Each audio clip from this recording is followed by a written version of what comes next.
Good evening, everyone. So, tonight we are going to talk about dates and dating and marriage, and specifically about trying to make sure you find a good, easy way to plan your dates.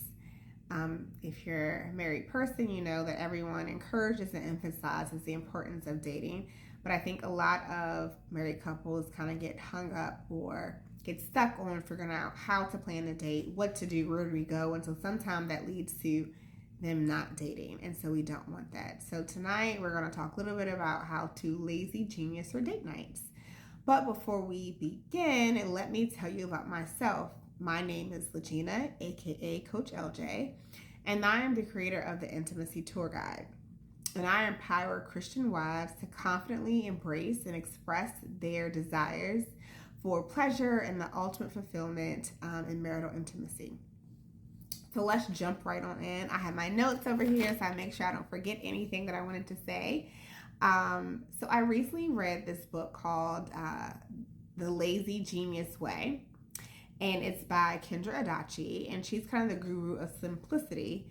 And she talks about all these different principles of how to kind of do things in a way that is easier. And so her principle is to be a genius about the things that matters and lazy about the things that don't. So we're going to use that as our guiding light and principle to talk about how can we apply this to your date nights. Okay, so I had the first step is to kind of reimagine what date night means to you, and so what I say to that is, I think when people hear the term date night, I think it is easy for folks to think it has to be something that happens at night, number one.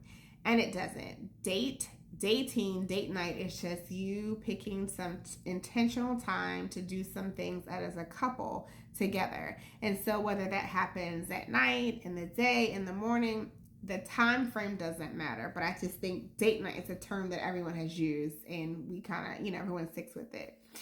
Beyond the thought of it has to be at night, I think people always attach a dollar amount to going on dates, and that's not the case at all. So your date can be something that costs $0.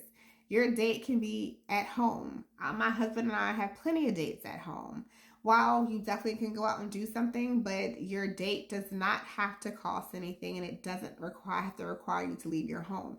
And I think this is very important for parents of new babies or small babies, and it's hard to find childcare, someone to watch your kid, and so that doesn't have to be a reason why you don't date. You still can date.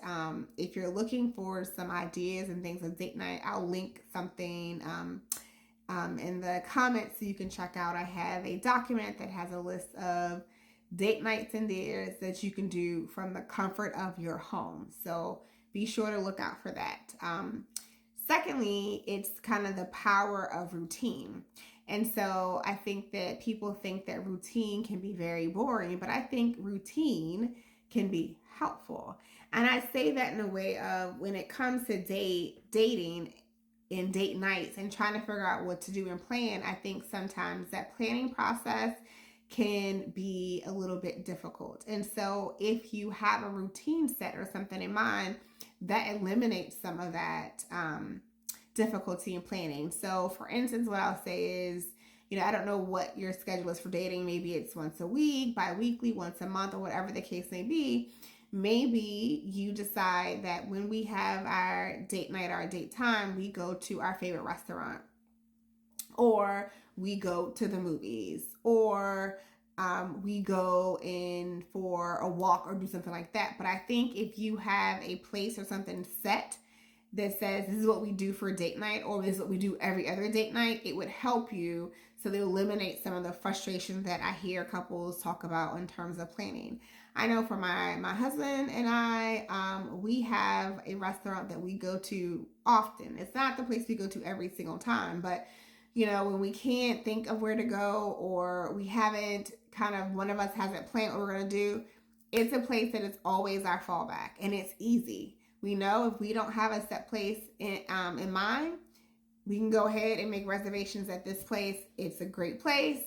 The parking is easy. The food is good. We're going to have a good time. And that's like our fallback location. So if you have a place in mind or something that's like, you know what, when we have date nights, this is where we go, this is what we do, it's going to help to eliminate any of that kind of frustration with figuring out the plan for date night.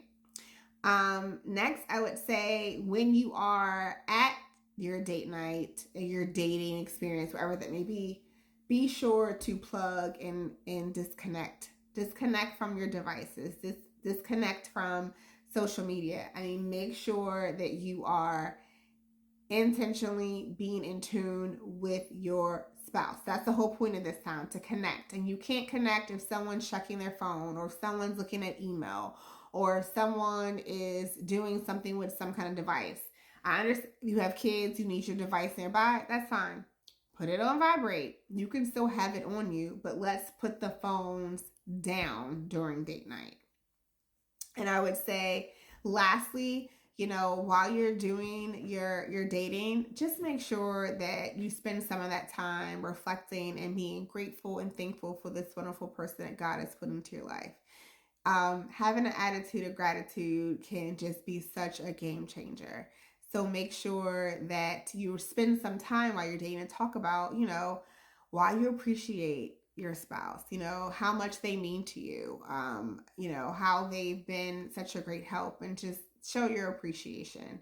And I think by embracing these principles of, number one, and make sure I have it right, reimagine what date night is, and that date night does not have to mean that you spend money or leave your house. Number two, having a routine, maybe a date night location or a place that you go to either every time, every other time, something like that, to kind of eliminate the stress of planning a date night. Make sure you unplug and disconnect so that you all can be totally in tune with one another. And lastly is just an attitude of gratitude and appreciation while you're on your date, spending that one-on-one time together. So I hope that this has been helpful. I hope that this kind of helps you to think about dating differently, and that it is taken some of the frustration with planning out of it. And remember, it's just a fun time for you all to connect and be together. So hopefully this will make things a little bit easier. Let me know what you think in the comments.